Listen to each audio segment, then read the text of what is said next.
Continuando nosotros con el orden de lo establecido en el directorio, entonces miremos nosotros que nos establece el numeral 295 lo referente a obras pías y donaciones. Este fue un tema que de una u otra manera surgió dentro del foro de la semana pasada. El directorio me establece que para aceptar fundaciones pías y otras donaciones que impliquen obligaciones onerosas, se requiere el consentimiento de la superiora general con su consejo y la autorización por escrito. Obviamente que se establece que las condiciones y las obligaciones que nos impongan a nosotros aquellas personas que van a donar deben quedar consignadas siempre por escrito y que siempre debe obrar en 3 ejemplares esa consignación de esas obligaciones y de esas condiciones, porque es importante que se conserve tanto en la casa como en la provincia y como en la congregación el destino para el cual debe invertirse los dineros o las donaciones, sean muebles, sean inmuebles. O sea, el destino debe quedar muy claro y nosotros no podemos cambiar el destino de una donación. Si a nosotros nos entregan y nos hacen una donación de una casa para que nosotros como tal la destinemos a la vivienda de personas adultas, de personas mayores, nosotros no podemos entonces decir que vamos a vender esa casa para hacer alguna reparación en uno de los colegios de la congregación.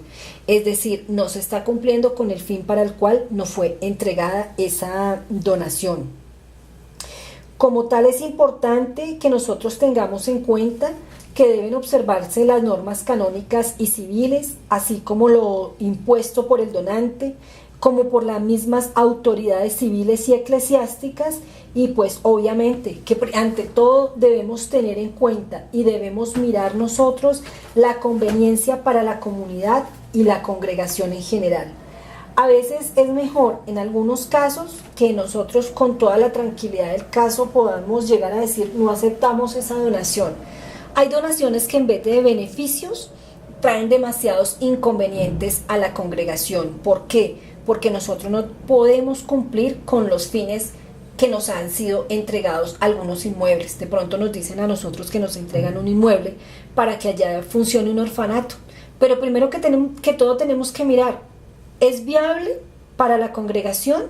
Dentro de los fines de la congregación está el tener orfanatos.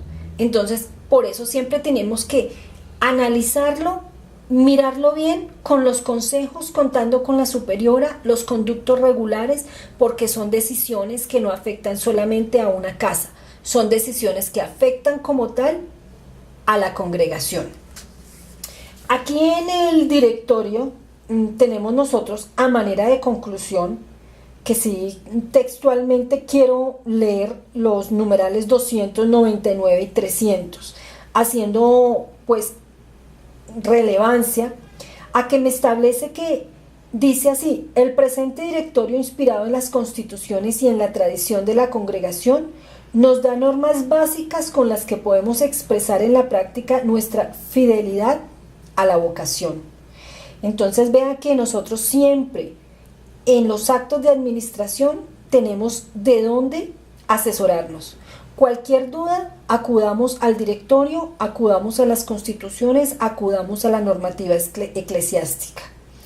El numeral 300 dice: su observancia garantiza el cumplimiento de nuestros deberes específicos como dominicas de Santa Catalina de Sena y por tanto tiene para nosotros la misma obligatoriedad que las otras normas del derecho propio.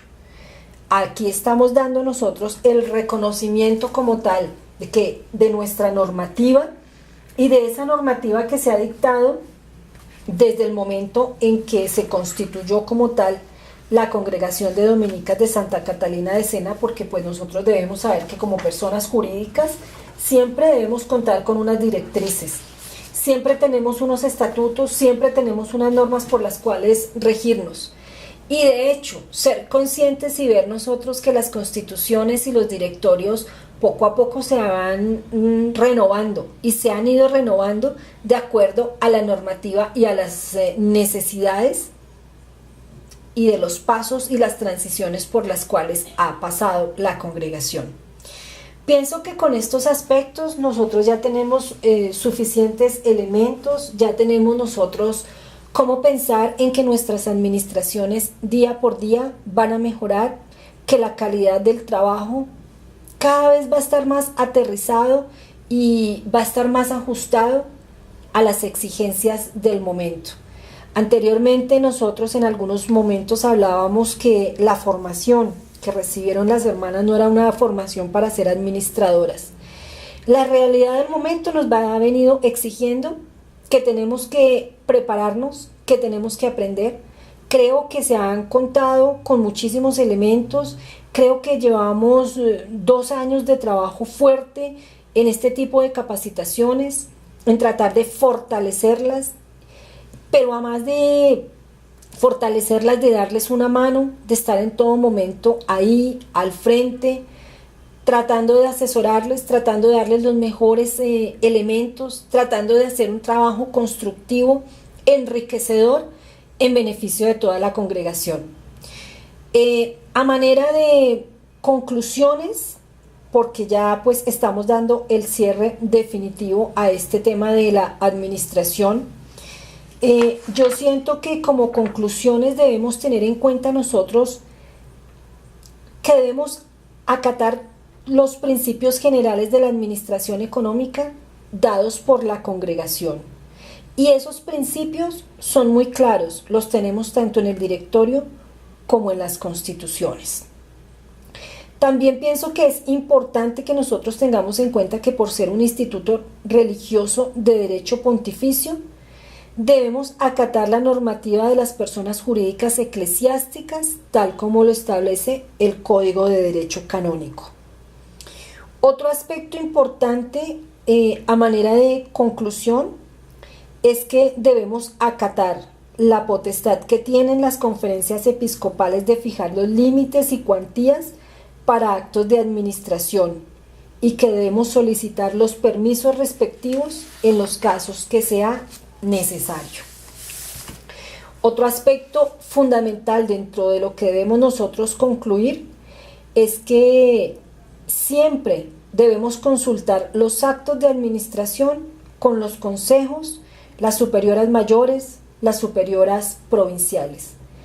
Es mejor que nosotros podamos tener un buen consejo antes de comprometer un patrimonio y no cuando ya esté comprometido mirar a ver cómo es que vamos a salir nosotros de algún tropezón o algún inconveniente que se nos haya presentado.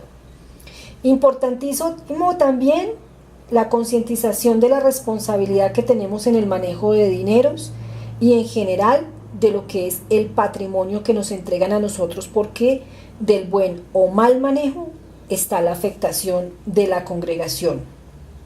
También como aspecto relevante, busquemos la asesoría necesaria antes de la realización tanto de las inversiones como de los negocios jurídicos. Ante todo, blindemos a la congregación con contratos que garanticen el cumplimiento del objeto contratado por parte de los contratistas, exigiendo y haciendo cumplir todo lo que está relacionado con las pólizas de garantía y de cumplimiento. Me he encontrado en algunos casos donde he redactado los contratos, donde ha habido inconformidad de parte de las mismas hermanas que me han manifestado que estoy exigiendo muchos requisitos, pero yo se los digo pues con toda la buena voluntad del caso. Cuando yo me pego tanto de estos aspectos es porque busco blindar a la congregación. En esos momentos, cuando hago la redacción de estos contratos, no pienso para nada en el contratista. Yo tengo que pensar en la entidad contratante, tengo que pensar en una congregación que está exponiendo un patrimonio. Entonces yo tengo que buscar que ese patrimonio sea expuesto lo menos posible. Por eso son las exigencias y les pido que tengan muy en cuenta, que no me dejen de lado cuando yo les envío los contratos de prestación de servicios, contrato de obras. Generalmente eso está en la cláusula número 9, las exigencias que se hacen de las pólizas. Si ustedes de pronto tienen la oportunidad de compartir con algún ecónomo de otra entidad, se van a dar cuenta que en todas las instituciones siempre la garantía son precisamente esas pólizas judiciales. Y esas pólizas, pues es importantísimo que no nos vayan a faltar, que nosotros no empecemos las ejecuciones de los contratos, sí que tengamos esas garantías en nuestras manos. Otro de los aspectos importantes como conclusión es aplicar los elementos desde la administración. Esos elementos primordiales que nos dan a nosotros los principios de la administración, como son la planificación del trabajo, la organización de ese trabajo y la orientación y los controles para comprobar el funcionamiento. Eso, ¿quién lo tiene que hacer? La encargada de eso es la cabeza mayor de la casa o de cada una de las obras que hagan parte de la congregación. También nosotros pues no debemos olvidar que administramos patrimonios de una persona jurídica y no patrimonios personales o propios.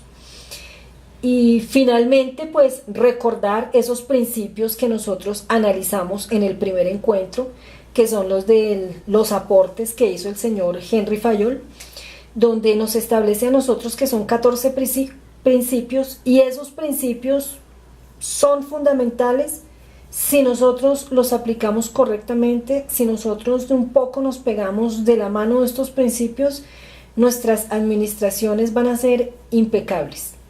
Muchísimas gracias y una feliz tarde.